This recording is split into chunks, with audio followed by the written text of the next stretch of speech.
Welcome to Hort Culture, where a group of extension professionals and plant people talk about the business, production, and joy of planting seeds and helping them grow. Join us as we explore the culture of horticulture.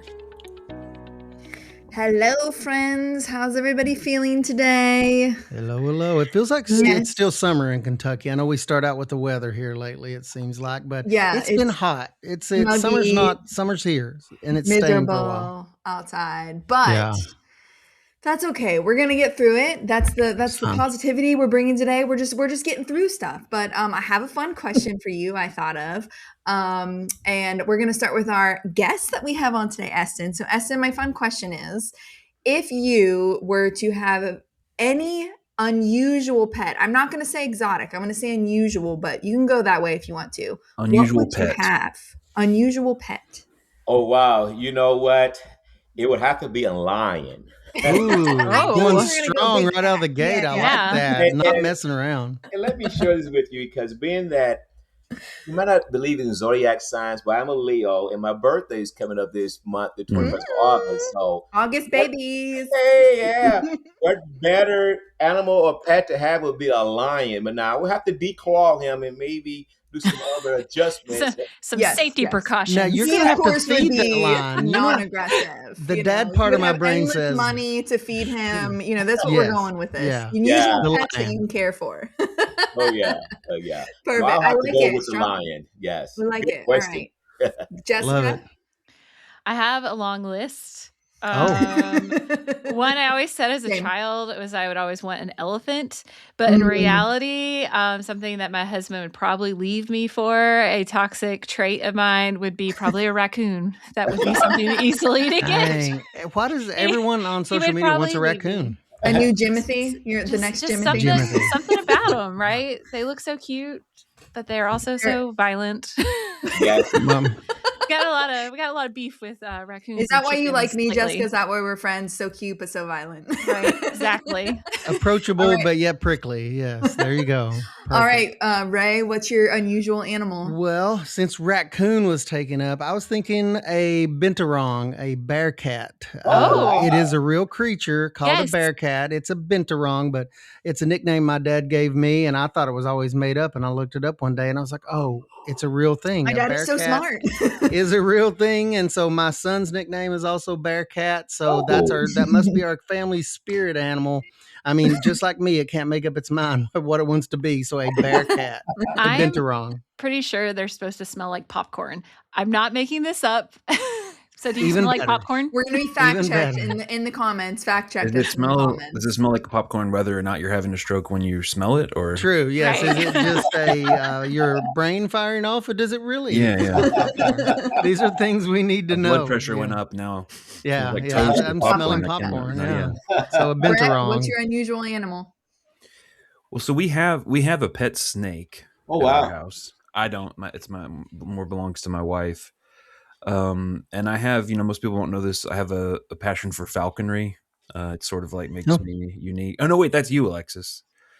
So I think if you're a falconer, I'm more like an ostricher. So I'm going to say an ostrich. Okay. I don't know how sociable. If they require a lot of socialization, probably not. But like if we can just sort of meet outside and just vibe outside, look at each other, and then. I'm thinking of the Swiss Family Robinsons, the original Disney movie, where those things, I've always wanted to ride one of those. I don't know if that's advisable or possible, but I've been infatuated with ostriches ever since I watched Swiss Family Robinson at an early age on Disney. That goes way back. I don't think, just considering the rules of physics, that I will be riding an ostrich anytime soon, but I think someone could, maybe Alexis or Jessica. And I hear they make big omelets, rather large eggs. So I didn't know they could cook. Winning. They can. They will even do like a scramble for you. Are you telling me a shrimp fried this rice? Boo. Boo, Brett. Boo. Well played, sir. Well played. Alexis, where he pulls this from? Is yours falconry or?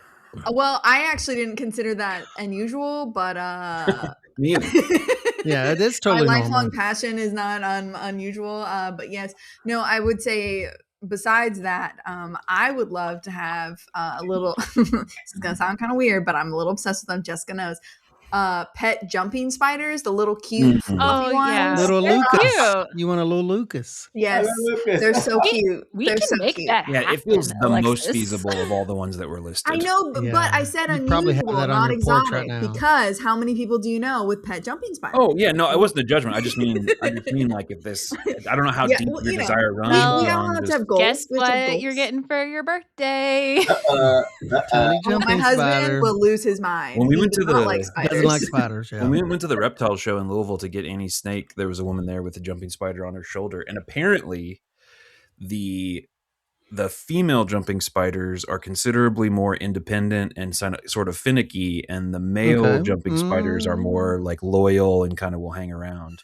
Needy. Do that what you will. I didn't submitted without commentary.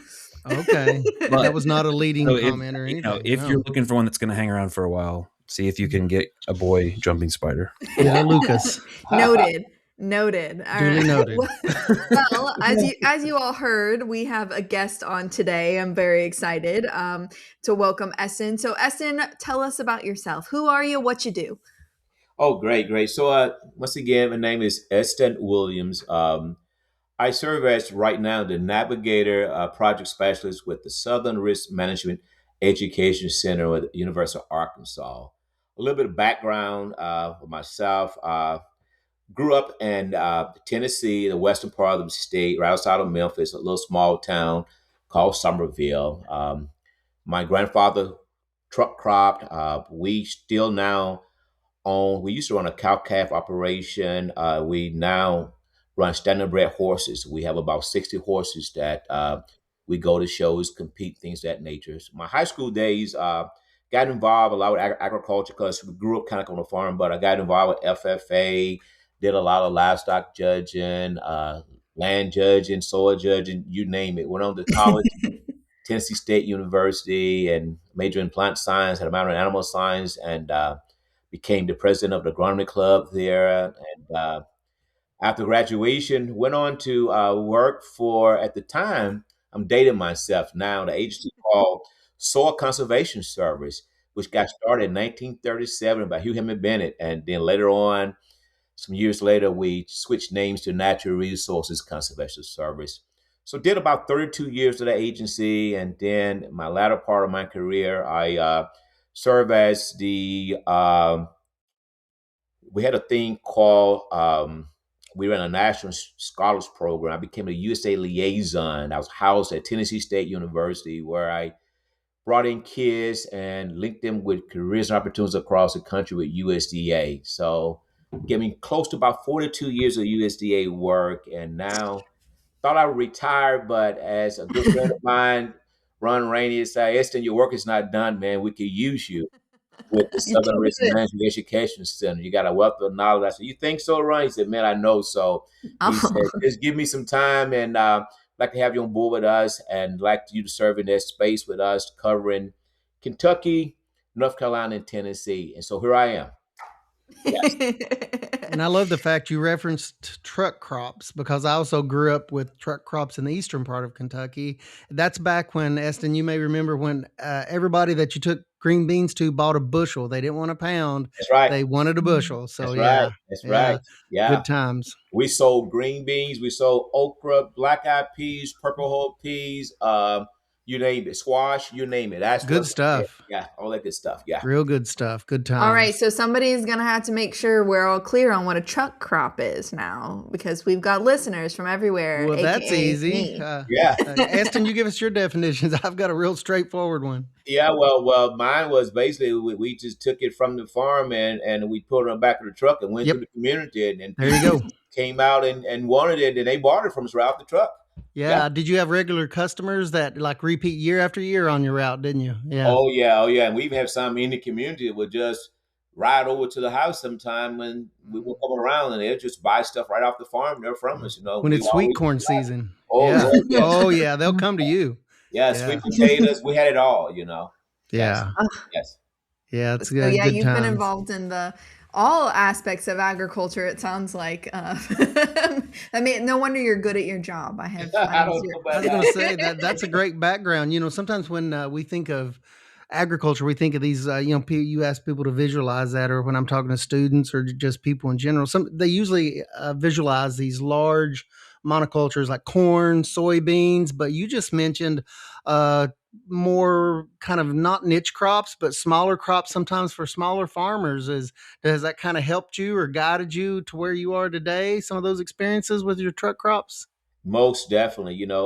My grandfather, in some of the land we have now, of course, is generational farm. We still, right now, we don't do much of that. Like I said, now we're running horses on that land now. But back in the day, we everything we ate, we ate it off of the farm, even to the point of killing our pork, our beef, you name our chickens, everything came right off the farm, I mean, and things have changed now. Back then, the community work as a whole, if we were killing a hog, everybody had meat. Everybody come together and we would do a lot of them at the same time and come together and do that. Same thing with our vegetables. If we had vegetables, everybody had vegetables, Nobody went hungry. We just shared with each other. And those days that folks would come together to one location, and just the moms and grandmamas get in there and cook up their favorite dish and all, and we all in the yard playing, and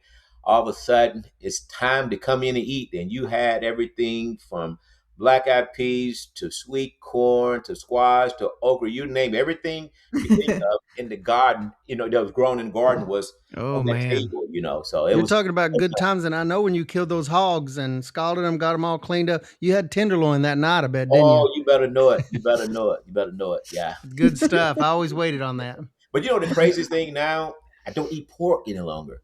Oh, man. I know, man. And my wife loves it, and I don't eat it any longer. But and nothing smell any better than some good bacon cooking, the sausages of the morning, pork chops. Oh my goodness! But I just don't do it any longer. But I don't eat pork either. I miss pork chops though. but I know too, man. I'm telling you, big old fat pork chop. But those are some good memories, man. That's the good stuff there. Good memories, community and food. Yeah, good stuff. Good stuff.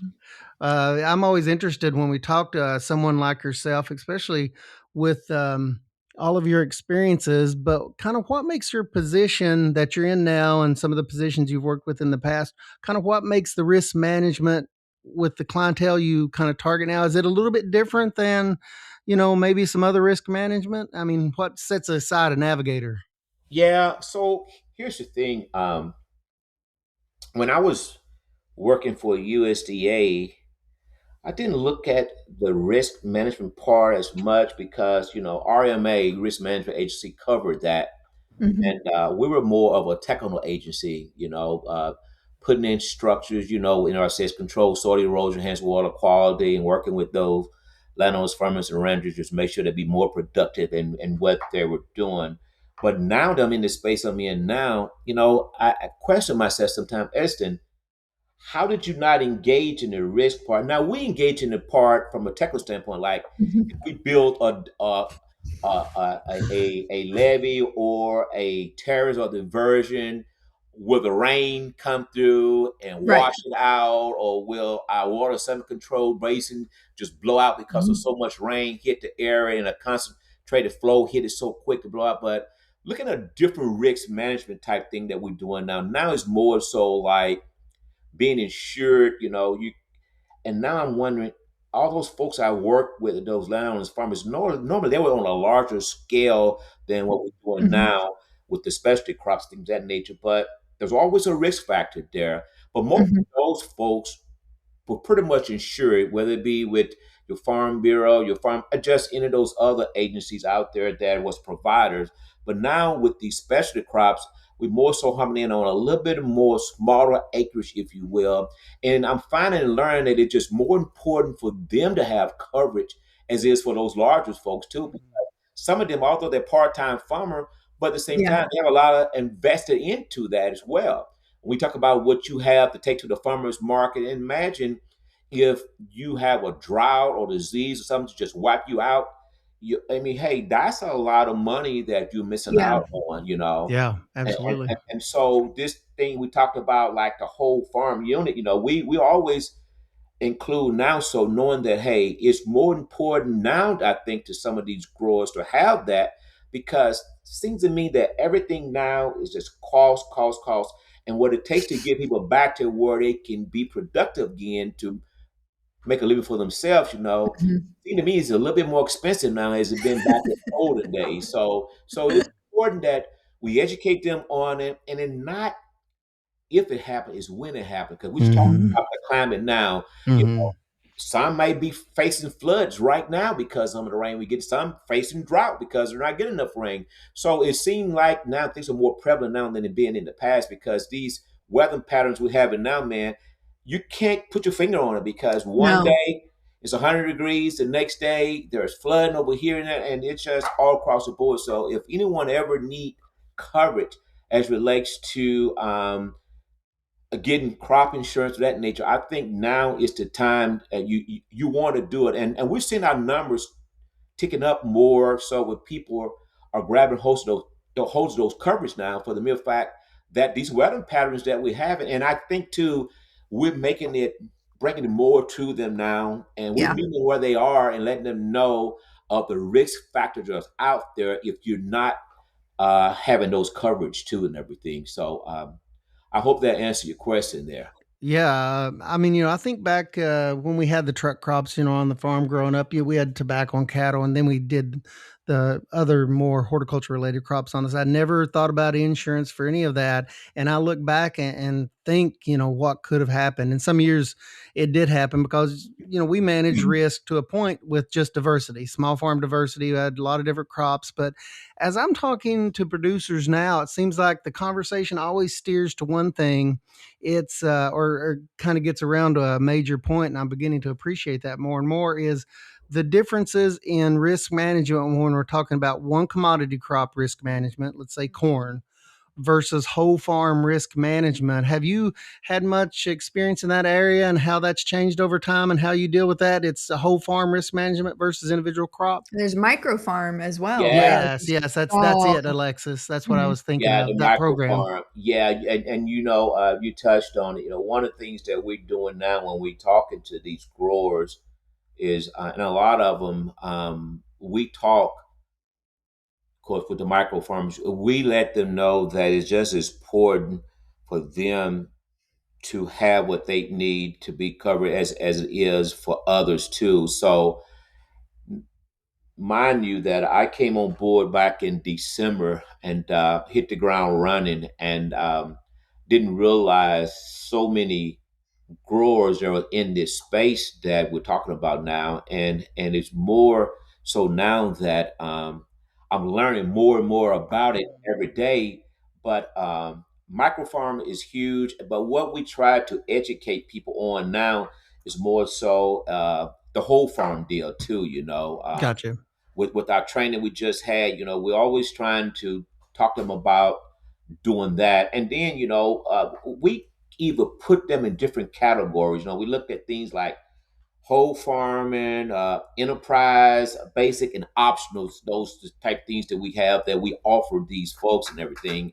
And we're seeing now that more so that the whole farm things now is more so of a larger push, if that makes sense, than some of the others now. So we're trying to get our arms around that, and when we speaking to these growers, we just let them know that, hey, we have a provider for anything you think you might want to go into with our partnership with RMA. Now, we don't get out there and direct them to which providers to go to, but we can give them a website where they can go and find those and talk to the different ones and see who best fit the operation that you're operating with. And some of them pick and choose different ones based on their operation and what they have to offer to, as specialty crops, whole farming, micro farms, or whatever you want to call it. Yes. Mm-hmm. And you guys, you and Alexis mentioned micro farm program. I don't know if we need to flesh that out a little bit more for the listeners, or you guys I'm mentioned thinking that. like, Eston, do you mind to give just a big picture look at sort of, these different things for those folks who might be out there who have maybe never heard of it? Because that's what we run into with some of our specialty crop growers. Absolutely. They thought this stuff was only for corn and soybean guys. They didn't realize there was something available for them. We get that all the time. Yeah. Can you give us kind of a big picture of those programs? Yeah. So So here's the thing. As I stated earlier, we have with us, we are the navigators that mainly what we do is that we analyze the crop insurance metrics to improve performance measures. Okay. We also try to build awareness and understanding about the network and approved insurance providers, so as I stated. And other biggest piece that we do is that we get out there and try to connect with outreach, educator, enhance and level the crop insurance outreach historically to those smaller growers, if you mean, and that's getting into a lot of the micro farms, if you will. What we learning with our micro farms too, a lot of those are part-time farmers. They have other jobs that they do. This is not really their bread and butter, if you will. For some people, it is. They go on a larger scale, get into the farmers market space and things of that nature.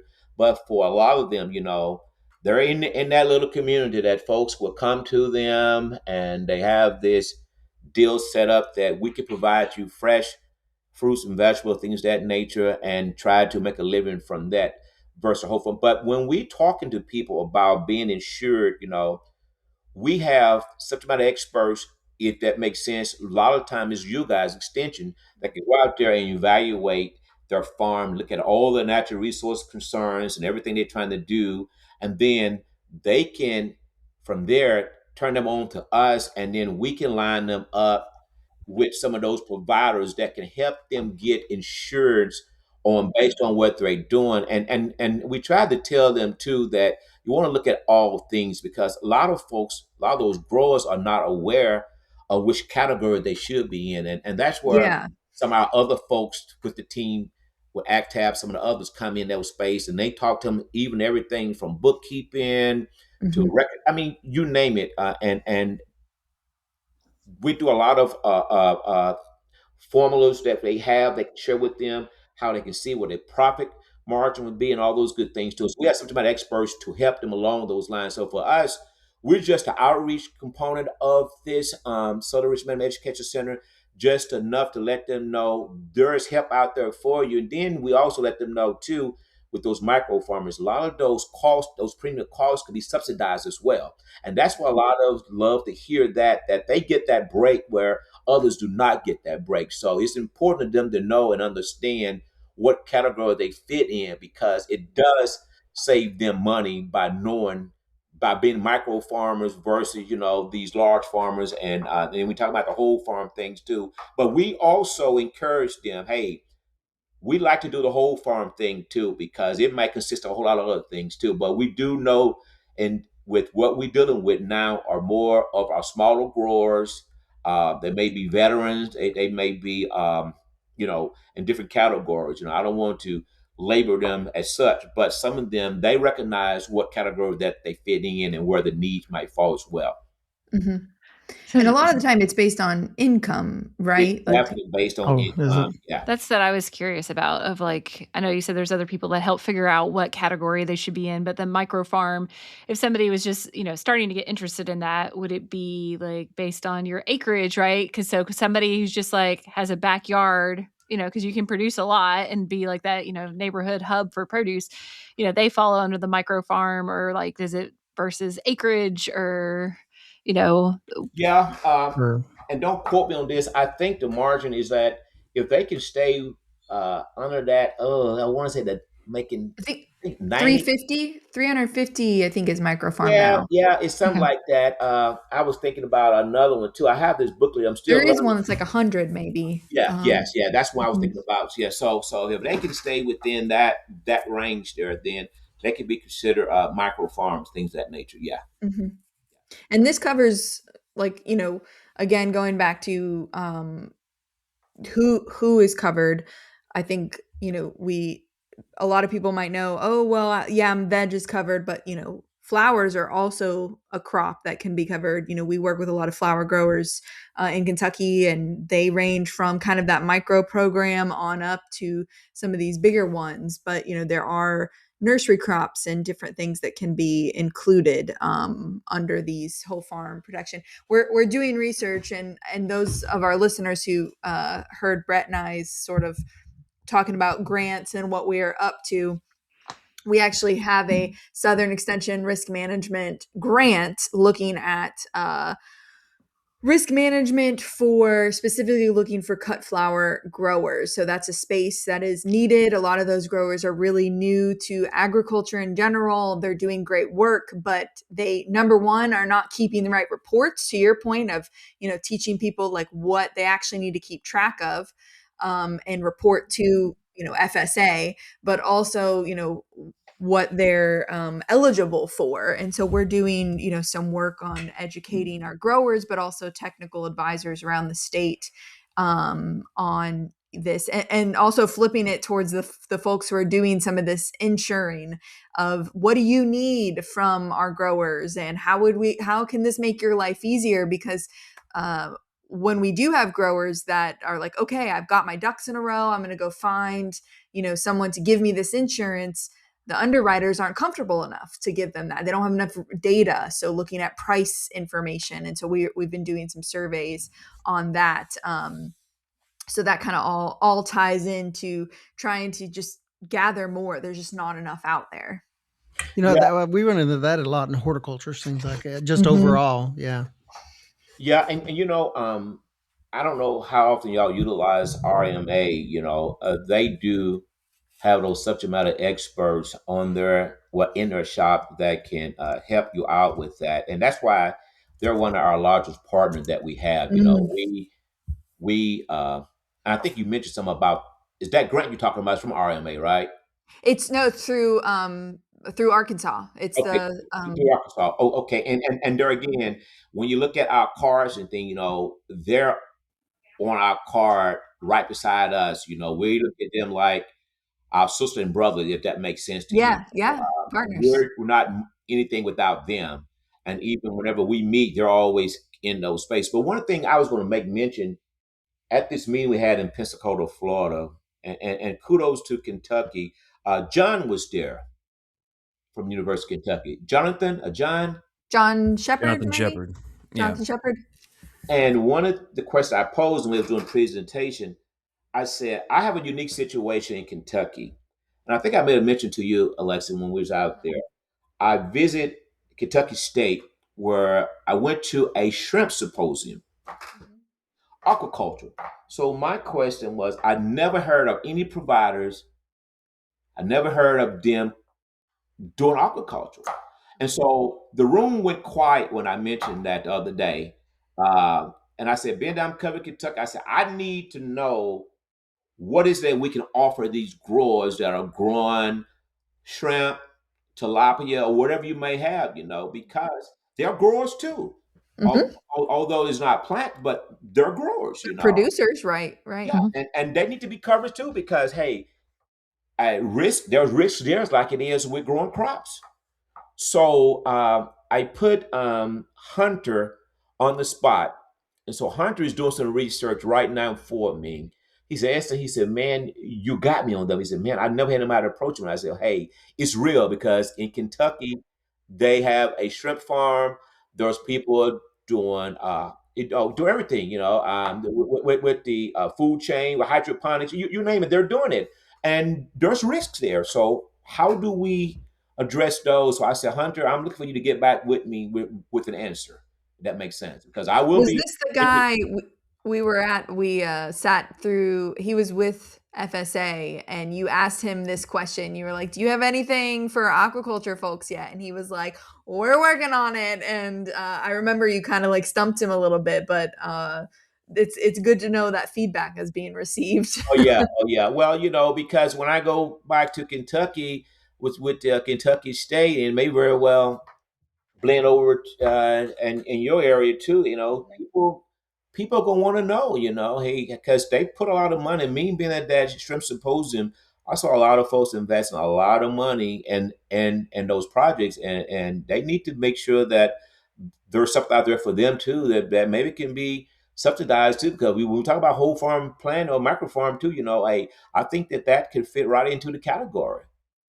That has me thinking now about like with farmers markets and other products that are, products that you've grown and you've modified them, those value added products as well. Is there coverage for those, because that's a big thing I know I've ran into with personally and with local growers, is they're hoping to get, they grow the produce, they grow all their products, and then they also do, like, they might grow blackberries and make blackberry jam, or they do tomatoes and make salsa, and then they want that insured before they sell those products at the market. And I know a couple of people who've had some problems trying to get those those coverage, or it gets listed as it suddenly jumps from, like, oh yeah, we're covering you like farm coverage, to suddenly like, oh wait, you're a commercial now, and it's like skyrocket to get those right. Yeah, it's the products. same amount of acreage you always had, Right. but suddenly you're Yes.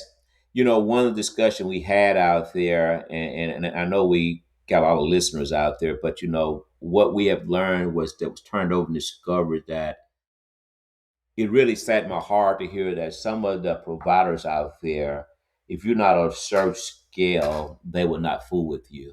Um, and a lot of them are commission based, and they feel that they're not getting commission from it.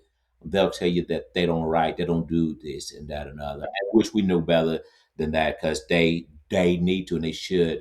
And it's not fair to those growers that are not getting the opportunity to get the best coverage that they need to, just because they're small and things of that nature, and they don't seem that they can make a lot off of it.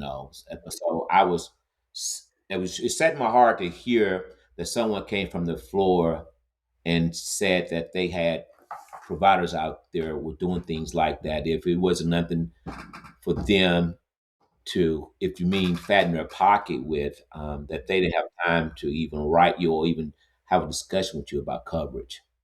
So Jess, were you talking about, like, if somebody eats your thing and gets sick, that type of insurance?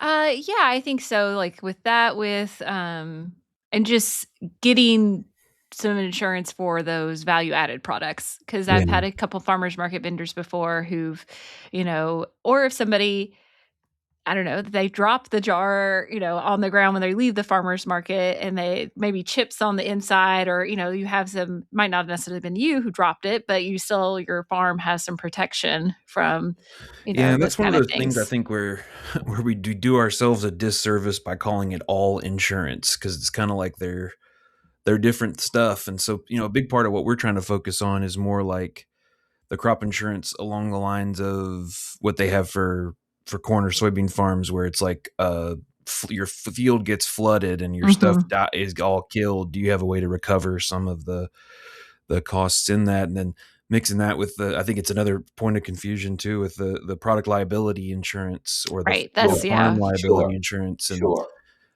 so Eston, so you mentioned kind of like there's a network of people to help. It sounds like the answer we give an extension a lot too. Is like, I might not be the right person, but there's someone who's right.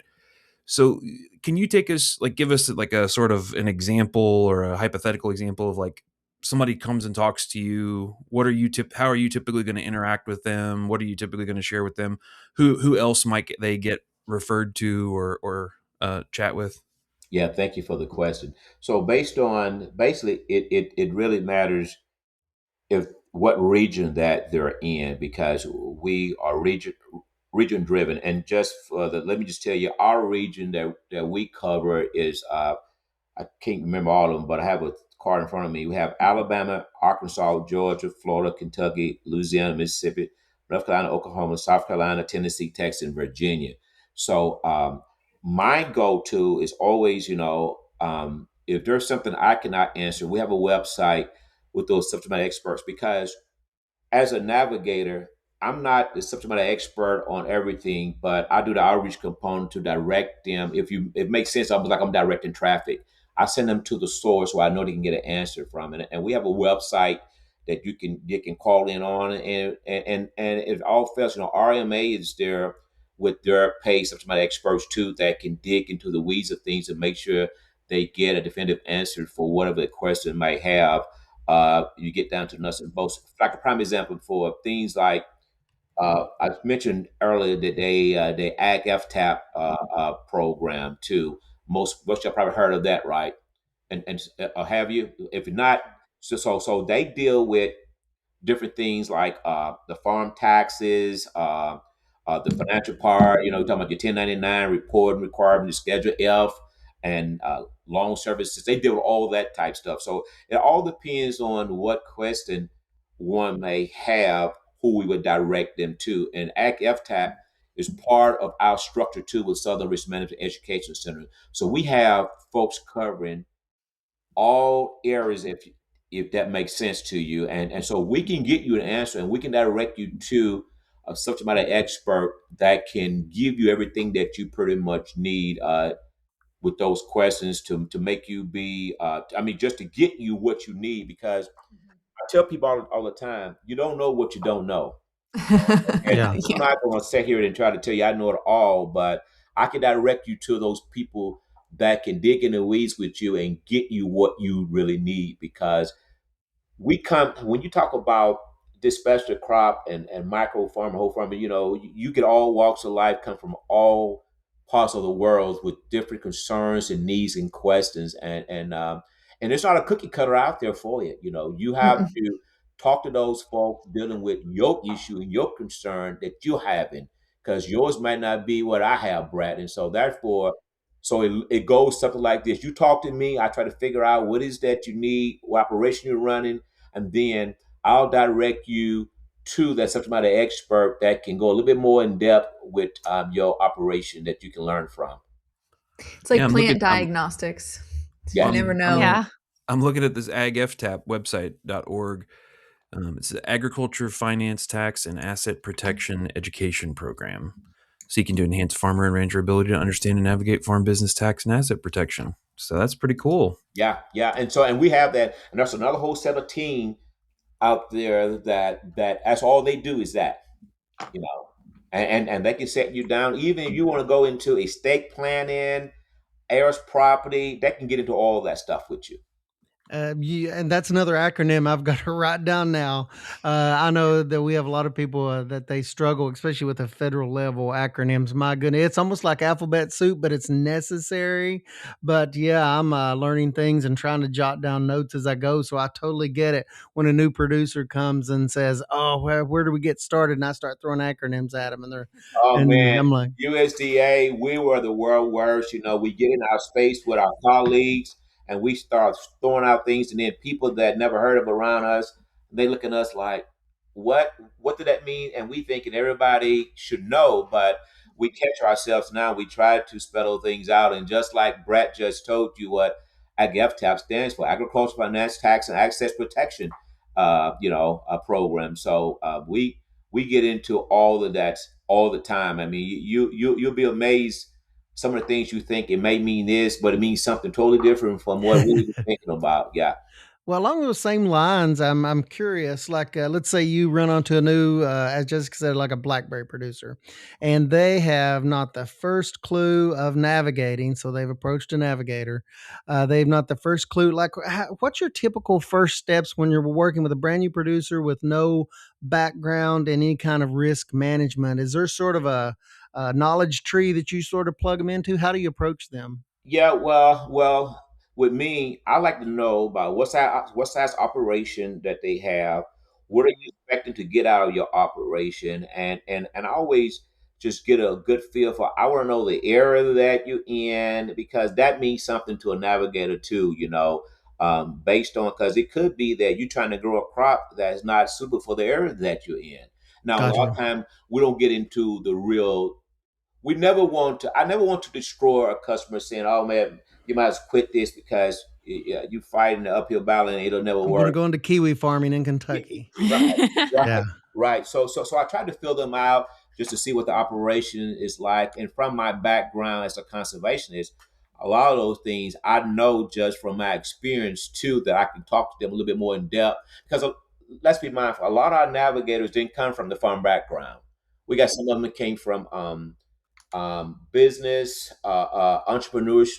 I mean, some of our entrepreneur things of that nature. So I think when Ron looked at me, he thought, and a lot of time I get calls, they'll hit me with those questions about those things like that because of my background. So I typically try to make them feel as comfortable as possible. And I learn what operation you have, what size acreage you have, What are you trying to accomplish from you? You know, what your expectation may be. Then from them telling me little things about the operation things, I kind of know how to navigate, them in that space. Then if I need to stop right there and call the extension person, let them carry on a little bit further with them before we do this, before they get to this other part, if that makes sense. And then if they decide that what they need coverage of, then that's when I'll, a lot of time, rather than me trying to tell them everything, I'll give them the website to go to, because the website has everything on it. You can find anything you need on our website to address any questions,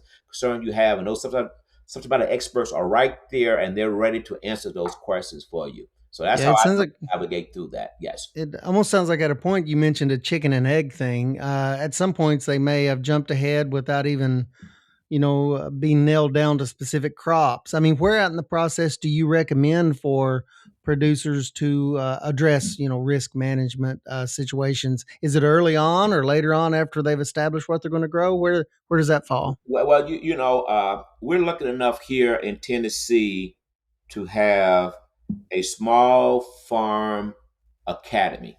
It ran by the extension gentleman named is Finer Striblin. So and Finer is really from Arkansas, but he works here in Tennessee. So a lot of time, if I catch them before they start to begin to farm, I highly recommend them take this course before you do anything, because you can waste a lot of time and money by going out. And we have a lot of folks like to do a trial and error. They like to go out here, try things, then later on try to figure out how I'm gonna protect this, what I need to do later. Because some people just like that. But if I get a chance to get in that space with them, I'm gonna tell them, first of all, let's talk to finance, because finance is here in Tennessee and he covered a lot of space. Let's try to get you in this New Beginning Farmers Academy, first of all. But now, if they're already out there starting their operation, I'm gonna meet them where they are. I'm gonna assess, as I stated, their operation and see where they are, how far they are into it, and then I'm gonna ask a lot of questions to them too. I'm gonna be all ears, because I want them to tell me too what is it that they have going on, rather than me just run off. Because sometimes you might find out that you're hurting them more than helping them when you start throwing things out, and they're like, "Oh God, which I knew this before. Then what have I done here? What have I done here?" So I do a huge inventory of the operation myself just to fill them out. And then if things seem to be going right, and then I can further assist them. But the hard part is that they had invested this money and stuff and everything, and it's not going right. And then you try to turn that ship, and that can be a little tough sometimes. Best time to start was yesterday. Yeah. Telling somebody, the slope that you grow, say like a vineyard that you growing your grapes, they're not going to grow because of what slope they're on. So you're fighting the uphill battle. You need to be on this other slope in order to get, a good production of your grapes and stuff, things of that nature. So as I stated earlier, it's not a cookie cutter thing. It's where those people are and what they have going on. I just take it just like that. I go put my old hat on, my conservation hat, that makes sense, and do those inventories. First of all, that's how I do. Yeah. We've all been there when you show up to a farm and you never know what you're gonna what to expect there. You're like, this could be really good, or they could have removed all their topsoil to level the ground, or you never know what you're gonna get. I have to tell this really short story. We have time. So when I was working in Dyersburg, Tennessee, there was a guy came into a lot of money, and he wanted to go into growing catfish. Mind you, Mississippi and Arkansas with the water table, they got that sold up. And I tried my best to tell this guy, I said, hey, what are you going to do different that they're doing now? I said, okay, you got to look at, are you going to, first you got to get the ponds built and everything. Then you got to look at who you're going to service. Mm-hmm. Who's your market? Yeah, all this. And he had all this money, and he just so sold on building a catfish farm. And it's one of those things, he's so passionate about it, till you have to tread water real lightly, because he was very adamant about building this catfish farm. So I took an engineer out there with me. And a lot of times the engineers, they know how to soften you up and hit you hard too. And putting the facts out. Hey, I took him out there. I told him what to expect and got out there. He said, yes, I got him. I can handle it. And sure enough, He convinced that guy not to go and catch the farm, that you're going to lose. He put it in black and white. You're going to lose X amount of dollars because you cannot compete with what's already out there. There's not a market here for you. Now, if you were somewhere maybe 1,000 miles away to do this, fine. But right now, in this region we're in now, Mississippi, Arkansas got that sold up. You cannot compete with them because one, you don't have the water table they have here. You can't grow it for the price they're growing now. They have already connection with the restaurants, the market, and everything. You can't tap into that because what you're going to do? Are you going to lowball everything and do this? So he talked him to going on. I think, and this was kind of bad too, but it was better that he ended up building a dairy. Oh, okay. Milk was good then, back then, with the cost of milk and everything. He wanted to spend his money, so we ended up talking him to go into the dairy business, and that's why he went to the dairy business. Yeah. Well, I hope he's still in the dairy business, but I don't know. Who knows these days? Yeah, that was back in 1989. 89 or 90. That's when that was good advice in the 80s. When you got into the Got Milk campaign came shortly after that. So he had at least some upward trend. Commodity prices were a little different in the late 80s, early 90s for milk. Yeah. We've had all kind of, and I got another story. Y'all bear with me. This ostrich farmer had an ostrich farmer in, there you go, Brett. In rural East Tennessee, Newport, Tennessee, up on the North Carolina line, Cobb County. This guy, now here it is. When the time was right. He was selling eggs for $1,500. I can't make this up. If you grow out that ostrich and sell it, you can sell it for $37,000. I can't make this up. He built a dairy off of his ostrich farm. After he did that, the bottom fell out. You couldn't give them away. You couldn't give the ostrich away because now, if you know a little about ostriches, they're very picky birds. I mean, you can't walk around with your earrings on, Lex, because they will come at you. Yeah. Shining. I never forget one Christmas morning, one grabbed a nail off of the ground out there where they were grazing, where they was housing at. Had to take him to the vet, and they swept his stomach with a magnet to get it out because that's $37,000. You don't want to lose that thing. Died. Wow. Oh, but seriously though, this guy actually built a dairy farm. I'll never forget the last name is Art Eninger. They built a dairy farm from growing ostrich, but shortly after that, the bottom fell out. So I'm telling this story to you. Timing is a whole lot to everything too. Right place, right time. Right when it's hot. And that guy hit it right on the nail and got rid of all those ostrich just in lick of time because he couldn't give them away shortly after that because it didn't mean anything. But back then, the meat was somewhere around $14 a pound. They were using our brides to make paintbrushes. That they used the feathers to do certain things. So just all kind of every piece of that bird was used pretty much to make money. Yeah. You just never know. Yeah, you never know, especially on this podcast. We might start with ostriches and end with ostriches. That was the perfect. That was a good bookend. That's a perfect bookend for this conversation. It could not have ended any better. Perfect. Thank you, Brett. Thank you, Eston, for bookending this entire conversation. And Brett, be aware of those things too. They kick hard. They can kill you. I was going to say, yeah. You've got me strongly reconsidering my pet. I might get like a snail or something. They can kill you. They can kill. They kick extremely hard.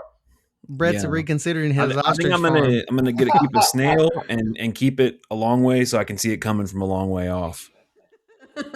A tortoise is your next. And they run fast, yeah. Oh yeah. So I hope I didn't get off base too far. No, it's great. No, with this group, there's no such thing. We chase a lot of we'll have all kinds of comments and emails about bring the ostrich guy back. Yeah, so that would be perfect. Mr. Ardinger, they were probably on a third generation farm at the time. Sure, that farm was a century farm too, and they're way up in Cobb County. I never forget that one of the best farmers that I had too. I mean, those people knew what they were doing. When they went in with their dairy, they used every operation that you could think of on the high level of technology back then that you ever can imagine. They were doing it. Yes. Well, we will make sure to put, I've been taking notes on the links that you have mentioned, not only the Navigator links, but RMA and that AgF tap. So we'll have those links in the show notes for folks. But if anybody wanted to reach out, since Eston, you cover Kentucky and a lot of our listeners are from Kentucky or close by, just shoot you what's the best way to get a hold of you if they've got questions? Is that you can email me at ewilliams@uada.edu. Got it. Love it. We'll put that in the not USDA, is UADA. People, yeah, that's email, true. You didn't respond. I said, "What's the email you send? Send to ewilliams@usda." I said, "It will never get to me." It's UADA, not USDA. More acronyms. Yeah. Well, we will. Well, Alexis, here's the thing. For 42 years, it was USDA for me, and they still try that to me. Yeah. I tell them that's not it no longer. Yeah. That's not the Eston of today. No, it's not. Perfect. Well, we hope that we'll have Eston at our Kentucky Fruit and Vegetable Conference talking a little bit more about what they're doing. I'm saying it on recording so that I can make sure to guilt him into to be in there. So if I'm putting it out in the world, out in the universe. But anyways, Eston, thank you so much for joining us today. I think this will be really helpful. If folks have questions, they can, of course, reach out to Eston, reach out to us, and we'll make sure that you're getting who you need to talk to if we can't answer your questions, because that's what we're here for. But we appreciate you guys listening and joining us today. We hope that you'll join us next time. Make sure to follow us on Instagram at Hort Culture Podcast. Shoot us an email if you've got questions. Leave us a review. It helps people find us, and tell us how much you want to know about ostriches. But we appreciate you guys. Have a great one. All right.